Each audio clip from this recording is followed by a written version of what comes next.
macam korang ni. Okey, kita akan lihat.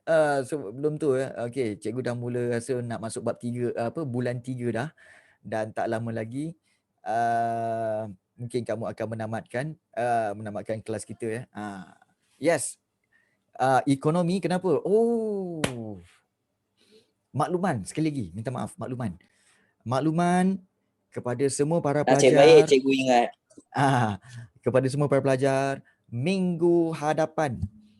Okey, minggu hadapan cikgu akan memulakan kelas ekonomi tingkatan 4. Okey, minggu depan kelas ekonomi tingkatan 4. So siapa yang nak belajar tentang ekonomi, insya-Allah cikgu akan buka kelas pada hari Jumaat malam insya-Allah.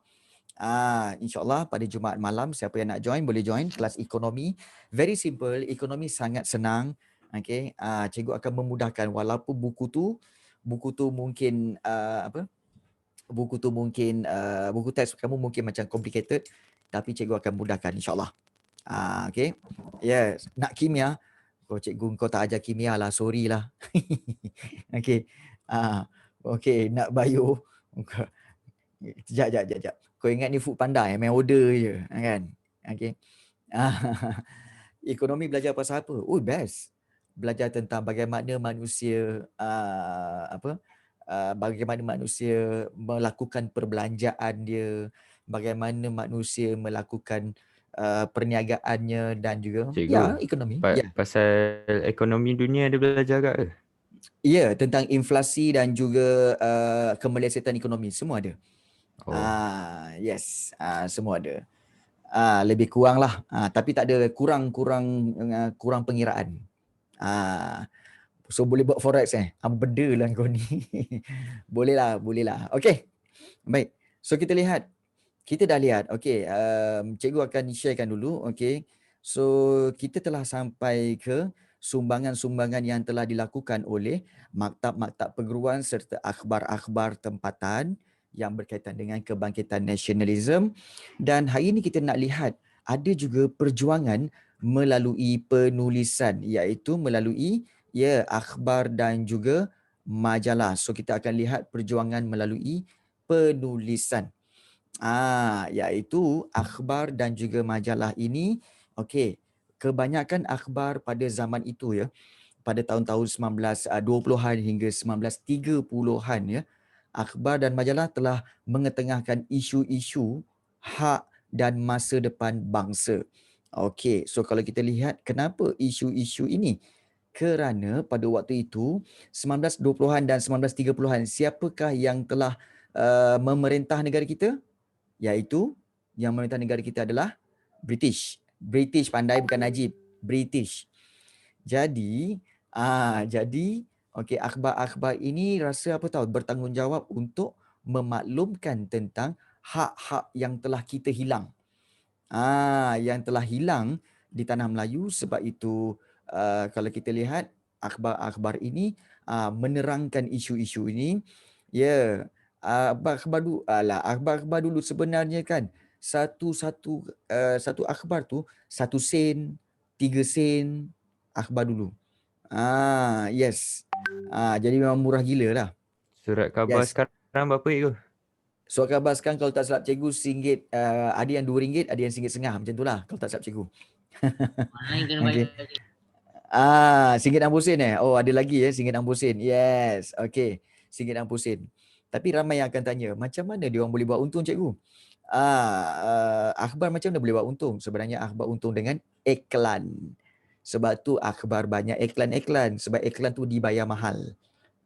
Sebab tu untungnya pada iklan. Okey, baik. Akhbar dan majalah, antaranya isu tentang polemik ataupun persengketaan kaum muda dengan kaum tua, juga isu pentadbiran ekonomi dan juga sosial. Betul, ada yang free juga. Okey, kenapa boleh bagi free? Kenapa boleh bagi free? Kerana akhbar itu telah banyak iklan dalam tu. Iklan tu yang yang kena bayar. Itu sebenarnya. Baik, penerbitan syarikat Jelutong Press telah suburkan penerbitan akhbar dan akhbar akhbar Melayu Kalau kita lihat akhbar Melayu, intelektual Melayu dan Inggeris terlibat dalam perkembangan surat khabar Melayu pada awal abad ke-20 especially Muhammad Yunus Abdullah. Oh, nama ni memang kena kita kata selalu dimentionkan ni, Muhammad Yunus Abdullah.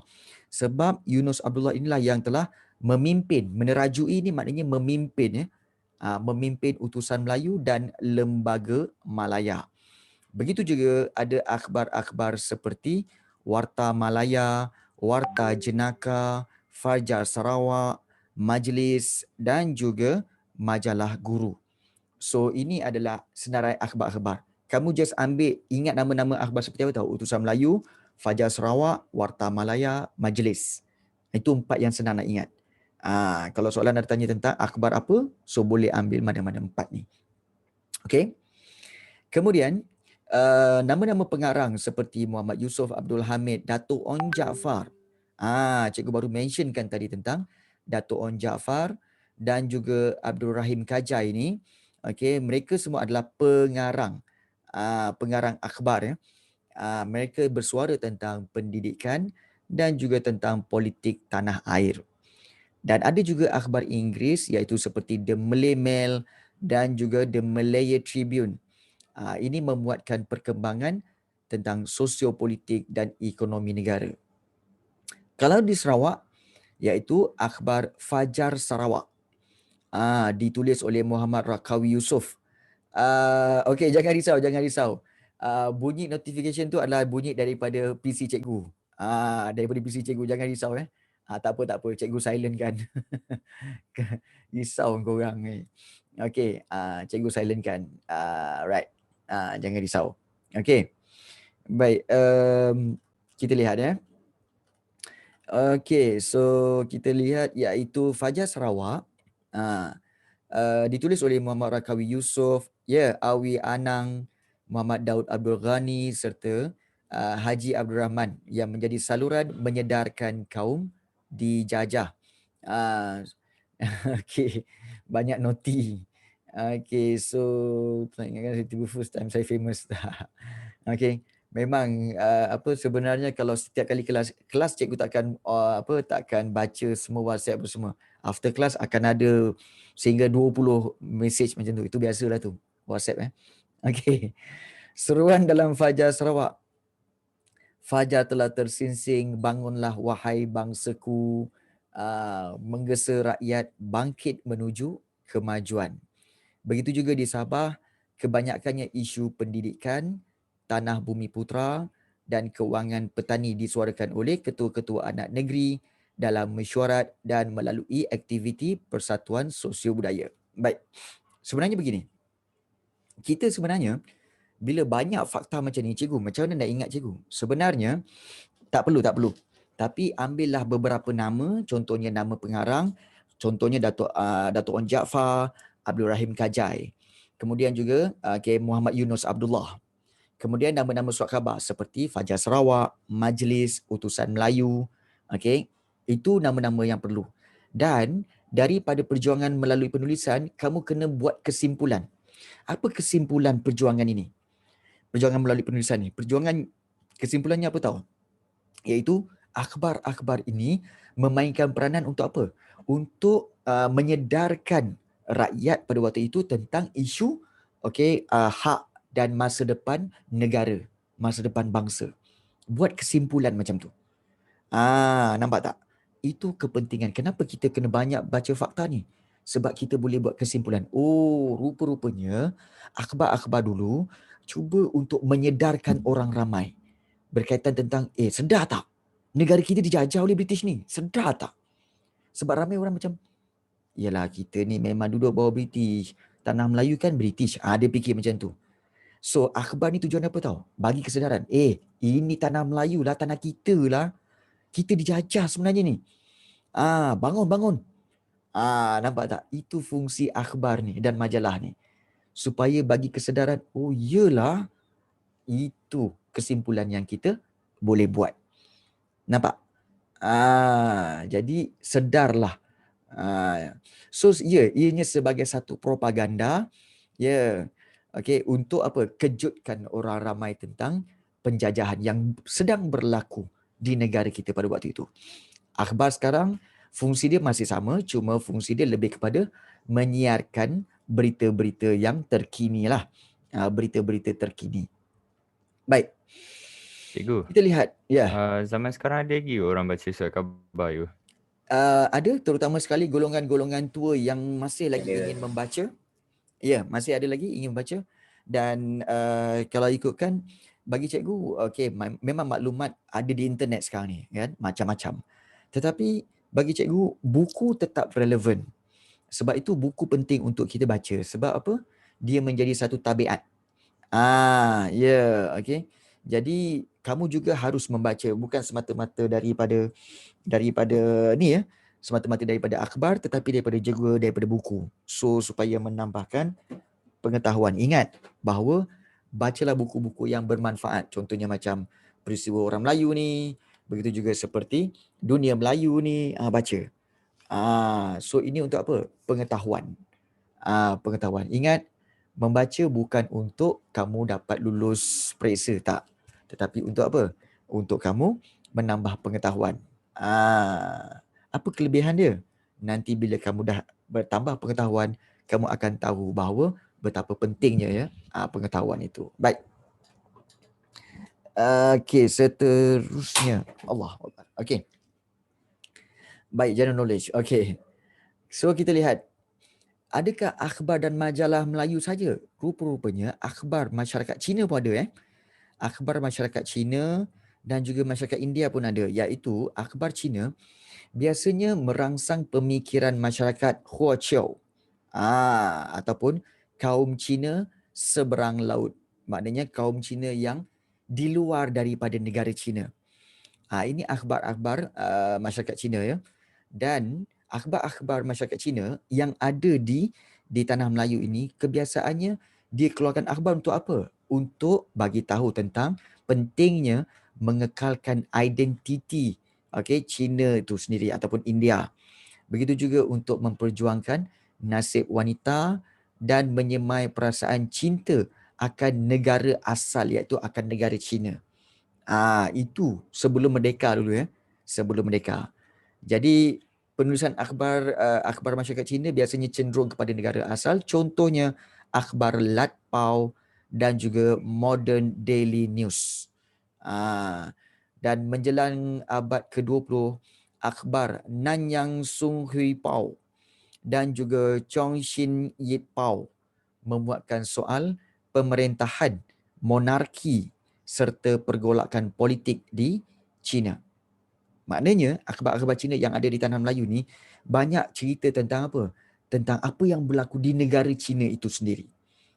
Di negara Cina itu sendiri. Okey, dalam kelas kita ada beberapa orang pelajar-pelajar keturunan ataupun kaum Cina di sini. Yes, cikgu nak tanyalah kepada pelajar-pelajar yang kaum Cina seperti Wei Ting, seperti juga Kai Shen, begitu juga ada lagi siapa ya? Wei Ting dan juga Kai Shen. Mungkin kamu boleh maklumkan bagi tahu cikgu. Kamu masih membaca akhbar-akhbar Cina ke? Macam Nanyang Siang Pau ke? Mungkin Wei Ting, mungkin juga Kai Shen masih membaca akhbar Cina lagi ke? Oh ya ke ya? Oh, okey, Wei Ting.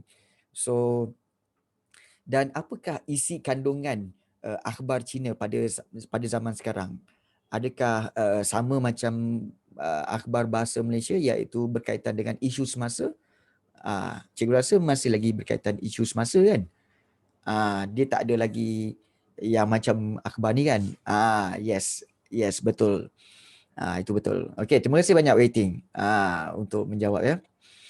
Alright. So, kalau kita lihat menjelang 1929, orientasi penulisan ataupun orientasi penulisan ni maksudnya adalah apa tahu? Matlamat penulisan akhbar itu bersifat apa? Anti-imperialisme. Siapa yang tak tahu apa maksud imperialisme? Anyone? Tak tahu cakap tak tahu. Tak apa, cikgu terangkan. Tak tahu cakap tak tahu.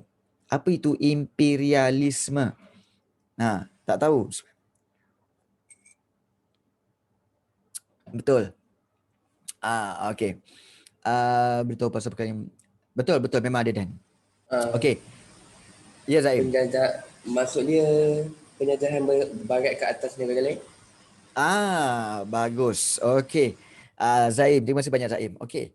Imperialisme ini ingat imperialisme sebenarnya bermaksud dasar ataupun satu matlamat penjajahan ke atas negara lain. Penjajahan ke atas negara lain. Untuk apa? Untuk tujuan-tujuan tertentu. Contoh, bila British datang ke tanah Melayu dan bertujuan untuk mengaut kita punya bahan mentah, itu memang imperialisme. Itu memang imperialisme. Begitu juga kalau kita lihat macam Belanda menjajah Indonesia untuk kepentingan ekonomi, juga itu adalah imperialisme. Jadi senang cerita, imperialisme bermaksud penjajahan. So akhbar-akhbar Cina pada waktu ini, dia punya matlamat penulisan akhbar tu apa tahu, iaitu diorang ni tak suka dengan penjajahan yang berlaku. Itu maksud dia. So ingat imperialisme semua ni, konsep-konsep ni Dan sekitar tahun 1930-an kalau kita lihat, akhbar Nanyang Siang Pau. I think Nanyang Siang Pau still relevant dan masih ada sampai sekarang. Cikgu rasa Nanyang Siang Pau ni. Di Pulau Pinang memperjuangkan soal kesatuan sekerja dan keadilan sosioekonomi masyarakat kelas bawahan. Okey. Soalan Aisyah. Orang Melayu pernah tak jajah negara barat? Tidak. Okey, tidak. Okey, so aku tanya cikgu, maaf. Untuk tujuan apa tadi? Okey. Baik. Imperialisme tujuan dia banyak. Tapi kebiasaannya tujuan imperialisme ni iaitu 3. Goal, gospel and glory. Maknanya apa? Goal untuk kekayaan. Maknanya ambil bahan mentah, jual dia orang yang kaya.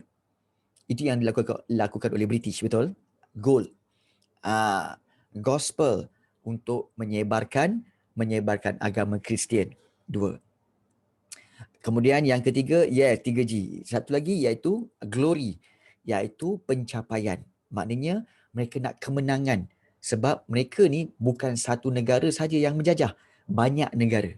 So British ada, Portugis ada, Sepanyol ada, kemudian France pun ada. Mereka ni bersaing dan mereka nak membuktikan siapakah yang lebih power dalam imperialisme. So itu adalah glory, pencapaian. So 3G inilah matlamat utama. Kepentingan mereka melakukan imperialisme ataupun penjajahan. Yes. Baik, Aisyah tanya, kenapa orang Melayu tak menjajah barat? Baik, kamu tahu Yes, kamu tahu sebenarnya di tanah Melayu ni kita memang tak lakukan penjajahan. Tetapi kita offer mereka untuk duduk di bawah kita. Kita tak jajah tapi kita offer mereka untuk duduk di bawah kita. Itu kelebihan kerajaan-kerajaan alam Melayu. Kamu tahu tak dulu Kesultanan Melayu Melaka yang kita lihat Melaka tu kan, kenapa dia besar sampai ke Singapura, sampai ke hujung selatan Thailand, kemudian hampir separuh Sumatera? Adakah dia jajah? Tak semua yang dia jajah. Banyak yang bila Melaka jadi besar, yang negara-negara lain kecil-kecil ni kan, diorang terus jumpa Sultan Melaka, dia kata apa? Kami daripada Aceh contohnya, kami daripada Aceh. Kami nak duduk di bawah Melaka boleh? Melaka kata apa? Boleh. Kami akan memberi perlindungan kepada negeri kamu. Tapi kamu kena bayar ufti lah, bayar yuran kepada kami setiap tahun. Dia kata, boleh tuanku. Boleh. Nampak tak? Kerajaan alam Melayu dia tak menjajah sangat, tapi negara kecil-kecil ni yang offer diri untuk duduk di bawah Melaka. Itu nampak. Kita tak buat imperialisme, tapi negara lain yang offer diri untuk duduk di bawah naungan kita. Nampak? Hebat. Siapa lagi hebat? British ke kita? Kita lagi hebat. Macam cikgu selalu sarankan kepada kamu semua lah. Yes, betul Daniel. Cikgu kata apa? Jangan kita menjajah orang lain, tapi jadikan diri kita magnet supaya orang lain sudi dan rela nak duduk bernaung di bawah kita. Cewa. Nampak tak? Jadikan diri kita magnet. Nampak? So, itu tips lah. Biar orang buat kita buat Maggi. Jadahnya kau ni kan. Nampak? Orang lain nampak kelebihan kita, orang lain duduk rela nak dekat dengan kita. Tak payah kita sibuk-sibuk nak dekat dengan orang. Aku nak kawan dengan kau lah. Aku nak kawan dengan kau lah. Tak payah. Kita buat yang terbaik untuk diri kita. Dia orang yang offer. Aku nak kawan dengan kau. Silakan. Nampak? Jadikan diri magnet. Alright. Kita sambung. Alright. Sonok pula topik ni. Okay. Kita lihat. Itu tadi akhbar Cina. Akhbar India pula. Aku nak kahwin. Aduh. Okay. Akhbar India pula. Cenderung menerbitkan akhbar walaupun beroperasi dalam tempoh singkat. Baik, apakah kisah-kisah dalam akhbar India? Biasanya kandungan dia perjuangkan kepentingan politik dan sosial masyarakat India di negara ini. Contohnya, akhbar-akhbar seperti Tamil Nesan dan Tamil Murasu. Okey, ini mungkin kita boleh tanya pada Darren ataupun juga pada Vines. Adakah kamu, Darren ataupun Vines, masih lagi membaca tak akhbar-akhbar berbahasa Tamil ni?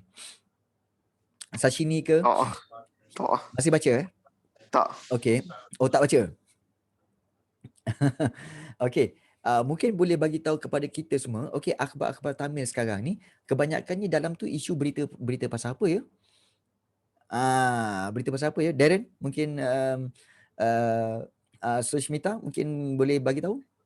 Cikgu, dia isu pasal perkembangan semasa. Maknanya tak ada beza lah akhbar India, akhbar Tamil dengan akhbar Melayu semua kan?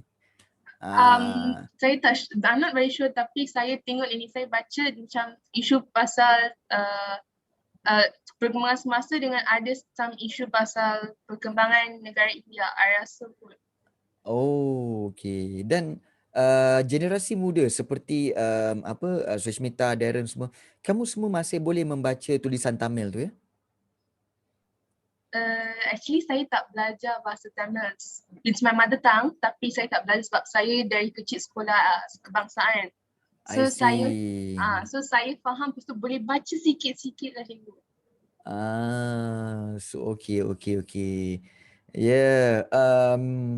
Okay, so itu memang isu lah. Sebab macam orang Melayu pun, dia ada akhbar iaitu akhbar tulisan Jawi. Dan akhbar tulisan Jawi ni pun sebenarnya, dah ada orang-orang Melayu yang tak pandai nak baca Jawi pun ada juga. So, samalah tu kan. Okay, baik. Okay, kita lihat di sini. So, contoh akhbar The Indian dan Indian Pioneer memuatkan pemikiran dan kepentingan perpaduan masyarakat kelas menengah India di negara ini. Baik, ada yang tanya. Iaitu boleh percaya ke surat khabar sekarang? Okey. Sebenarnya bukan saja surat khabar. Everything yang kamu dapat, everything daripada akhbar ke, daripada internet ke, daripada WhatsApp ke, daripada Twitter, Instagram dan sebagainya, kamu tak boleh percaya sangat. Everything. Kamu tak boleh percaya sangat. Kamu boleh ambil, pegang dia. Tapi jangan terima bulat-bulat. Pegang dulu. Okey, kemudian bila dah buat kajian, dah kamu teliti balik, kan, kamu tengok rasional dan juga dapatkan maklumat luar, baru kamu boleh simpulkan itu fakta ke auta. Kalau auta boleh buang. Kalau fakta boleh ambil simpan. Itu cara dia. So jangan terima everything yang luar ni kamu ambil, masuk. No. Sebab itu tugas kamu filter, tapis dia. Tapis dia. So jangan kamu terpengaruh. Betul Syamil. Tak pasti jangan kongsi. Bagus tu. Okay, ingat So itu berkaitan dengan akhbar-akhbar. Bagaimana pula dengan satu lagi cara yang diorang buat iaitu karya-karya kreatif. Antara karya kreatif ni, maksudnya apa tau? Maksudnya adalah berkaitan dengan novel ataupun puisi ataupun cerpen. Novel meniupkan semangat nasionalisme. Okey, baik. So Zaim tanya, kelas menengah ni yang ada pangkat ke? Bukan. Okey. Cikgu sebenarnya tak nak cakap isu ni, tapi dah ada yang tanya, so cikgu cakap lah. Baik. di India, di negara asal India, there are many caste ataupun dikatakan sebagai banyak kasta dalam masyarakat India, di negara India. Daripada atas sekali iaitu Brahmin, kemudian Kshatriya, kemudian ada Vaishya dan bawah-bawah lagi sampai ke, kalau tak seribu yang bawah sekali, Daegu ke Daisa, something like that lah. Okay, so dia ada banyak kasta. So kasta yang atas ini adalah kasta yang golongan-golongan yang atasan, yang biasanya kaya raya, keturunan yang power-power semula. So yang bawah-bawah ni biasanya golongan-golongan rakyat dan bawahan. Dan mereka datang ke Malaysia ni dan tanah Melayu ni dan still bawa, ada yang still bawa dia punya caste tu ataupun bawa kasta itu. So kasta yang di atas inilah biasanya mereka yang jadi pemimpin. Mungkin kita nak tanyalah Sushmita dengan Darren. Boleh cikgu tahu, mungkin kamu tahu kamu ni sebenarnya datang daripada kasta yang mana? Ya, mungkin boleh sashini ke ataupun ya. Kami pun nak tahu juga sebenarnya sebagai pengetahuan. Anyone? Cikgu. Yeah. Actually, my parents, my parents tak bagi tahu pun saya datang daripada kasta mana sebab they don't practice this in this daily living lah cikgu. Bukan macam orang lain. So I pun tak berapa sure. Okay. Darren, mana Darren ni? Daripada tadi cikgu sebut-sebut Darren tak keluar-keluar pun. Mana Darren ni? Tidur Saya ada cikgu, saya ada lagi. Okay. So Darren, so what's your comment about caste ini ataupun kasta ni? Caste ini actually something is useless lah cikgu. Actually. Of course useless. Sebab caste ni satu-satunya dia macam menceraikan apa? Berhubungan. Suami isteri takkan? Memang pun cikgu, saya nak cakap yang tu. Menceraikan perhubungan. Sama ada itu kawan atau mereka something relationship lah cikgu. Ya, betul. Sebab Cikgu? ya. Tapi sorry ya cikgu mengganggu, maaf. I mean in my opinion dalam this era, this modern, saya rasa caste ni memang no point lah sebab because of this caste it leads to many problems. Malaysia ni dia macam pelbagai kaum. So if we take caste in, memang tak boleh, we cannot run the country. Betul. Dan sebenarnya caste ni ataupun kasta ni banyak berlaku di negara India, negara asal. Dan itu dipraktiskan di sana. Even sampai golongan yang atas tak boleh kahwin dengan golongan bawahan. Tak boleh bawahan tak boleh kahwin dengan golongan atasan. Dia mesti kahwin dengan sama-sama kasta dia saja. Yes. But di Malaysia, I don't think ianya diamalkan. Tidak. Tapi cikgu, caste yang atas kali tu bukan ceti tak for me lah. Bukan ceti I don't know. Tetapi pada sebab pandangan cikgu, dalam India, ceti merupakan orang yang terkaya di India. Ceti dan Brahmin yang merupakan kedua. Tapi cikgu cakap Brahmin yang pertama. Sebab tu saya baik. itu sebab tu cikgu cakap cikgu tak pasti. Tetapi yang itu atasan lah. Yeah. One of the most. Ceti yang atasan cikgu. Okay. Baik. Orang Melayu dengan Cina tak ada caste. Orang Melayu dengan Cina tak ada caste. Orang India memang ada. Tetapi di Malaysia ni, kalau kamu lihat, kasta tu dia terjadi dengan sendirinya. For example, macam apa tahu, kalau kamu perasan di sekolah kamu, kadang-kadang ada sekelompok orang India yang dia tak berkawan dengan sekelompok orang India yang lain. Nampak tak? Seolah-olah orang India tu dia macam dia is a nobleman ke, kemudian dia orang kaya-kaya ke. So golongan orang India yang miskin-miskin ni dia orang macam tak mix. Perasan tak Darren? It happen. Ada kadang-kadang. Perasan. Yes, di Perasan sekolah cikgu. selalu. Di sekolah tu memang ada. Yes. So yang kononnya mereka kata apa tahu, yang kaya ni kata ini golongan paria cikgu. Dia cakap kan cikgu tahu. Ni paria cikgu. Kamu bukan India. Kami India, kami bukan paria. So macam tu. So okay, so ada caste lagi. Tapi cikgu sesetengah orang tu dia based on color. Kalau dia macam gelap sangat, diorang cakap paria. Yang lagi satu tu diorang macam cerah-cerah sikit, diorang macam Yes, skin dia cerah sikit. Yes. Okay. So, okay. Ingat kita bukan nak ni ingat Ini gunakan bukan isu resis. resis tapi jaga bahasa, sebaik-baiknya jaga bahasa, isu sensitif. So jaga bahasa. Okay. Baik, Alibaba cakap, cikgu tahu tak negara kita one of the most racist countries. Okay. Kenapa kamu cakap macam tu? Kenapa kamu Top cakap 1 dalam macam tu? resis case. Okay, statistik. Okay. Sebenarnya rasis di negara kita memang berlaku, tetapi dia naturally berlaku. For example, kita tengok kat sekolah. Contoh kat sekolah, bila cikgu-cikgu sekolah buka je, okay, kita buka kepada pendaftaran untuk pemain bola sepak sekolah. Ramai apa? Melayu yang masuk.